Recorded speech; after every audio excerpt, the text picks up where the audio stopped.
My name is Clayton Wellwood and I'm the leader of the BC Libertarian Party, and I wanted to talk about affordable housing today, particularly the issue of rentals, because I live in the Metro Vancouver area and a lot of people are saying that it's very tough to find a place to rent, especially at a decent price. And I see that the City of Vancouver has rolled out a new strategy to address this, and there's a couple of main points in that strategy that I wanted to talk about. One of them is the idea that they can increase the number of rental units by requiring property developers to include a certain proportion, 25% I believe is a target, of units in those buildings as affordable to rent for someone who's making between $30,000 and $80,000 a year. Now the issue I see with this is that in effect you're imposing an additional cost on the developer or on the owner of the building. So what does that mean for the other units in the building, right?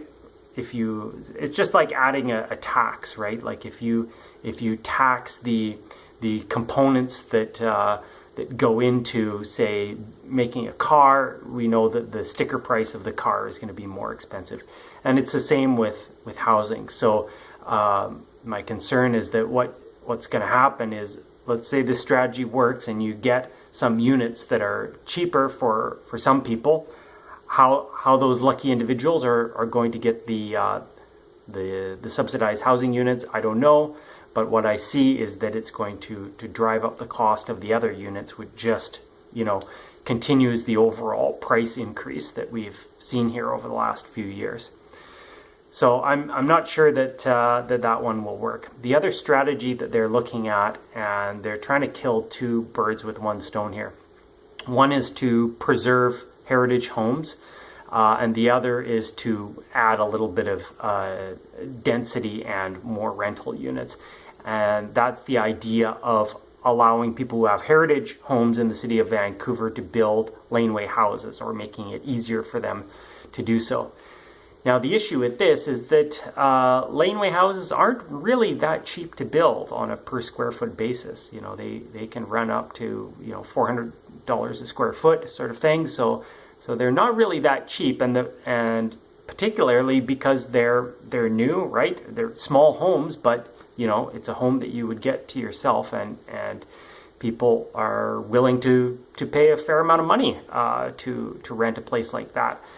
So I don't really see this as fixing the affordable rental units issue. Now, where I think the crux of the problem is in terms of zoning. And Abundant Housing Vancouver released their commentary on the city's new strategy, and they called it laughably unambitious, which I think is just right on the mark.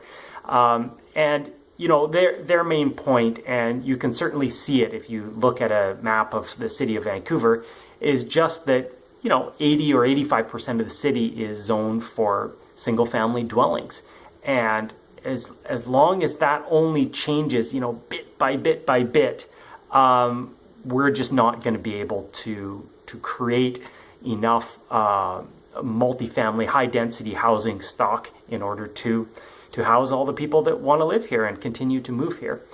The other issue is that because the multifamily zoning is restricted to limited areas, along major corridors. There's even a lot of major corridors on the west side of Vancouver that aren't zoned for multifamily that probably should be. The issue is that, okay, because you've only got these limited areas of the city that you can build condos on and apartment buildings on, well, there's high demand there, right? And so the developers are incentivized through this restrictive zoning to tear down any old apartment buildings that they can and put up new ones where they can make more money per square foot, which is completely understandable. So the problem that we're in now is because of this mentality of, we have to protect all these single family homes. This mentality has existed for decades in this part of the world. There's so little of that older housing stock left, those older apartment buildings or townhouse units like the one that I live in, built in 1968, plenty of space, affordable price, but there's not that many of them left, and they're getting torn down at an alarming rate, and every time that happens, that's an affordable place to live that's gone from the market.